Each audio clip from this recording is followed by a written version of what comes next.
চলো স্যার বলুন। গত 24 ঘন্টাতে আমাদের পশ্চিমবঙ্গে সর্বত্রই শুষ্ক আবহাওয়া ছিল। আর এখন আমাদের আগামী কয়েকদিনের বিভিন্ন জেলার জন্য যেটা আবহাওয়ার পূর্বাভাস রয়েছে তাতে সমস্ত জেলাতেই আগামী কয়েকদিন, আগামী 3-4 দিন শুষ্ক আবহাওয়া থাকার সম্ভাবনা রয়েছে। মূলত পরিষ্কার আকাশ থাকবে। সকালের দিকে কিছু কিছু জেলায়, কয়েকটা জেলায় ঘন কুয়াশা হতে পারে, যেমন উত্তর দক্ষিণ দিনাজপুর, মালদা। বাকি জেলাতে 1-2 জায়গায় হালকা কুয়াশা হওয়ার সম্ভাবনা রয়েছে। কলকাতা তার পার্শ্ববর্তী অঞ্চলে মূলত পরিষ্কার আকাশই থাকবে, প্রধানত পরিষ্কার আকাশ।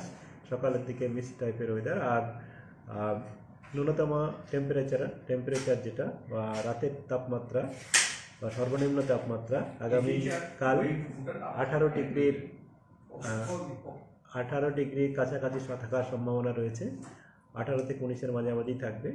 আর আগামী কয়েকদিনে আর তাপমাত্রা তেমন ফল করার সম্ভাবনা নেই। আগামীকাল সকালবেলায় সামান্য একটু ফল করতে পারে, বাকি তারপরে আর ফল করার সম্ভাবনা নেই, একই রকম থাকার সম্ভাবনা রয়েছে। আগামী 3-4 দিনে পরিষ্কার আকাশ আর 18 থেকে 19 এর মাঝামাঝি তাপমাত্রা সকালের দিকে থাকবে।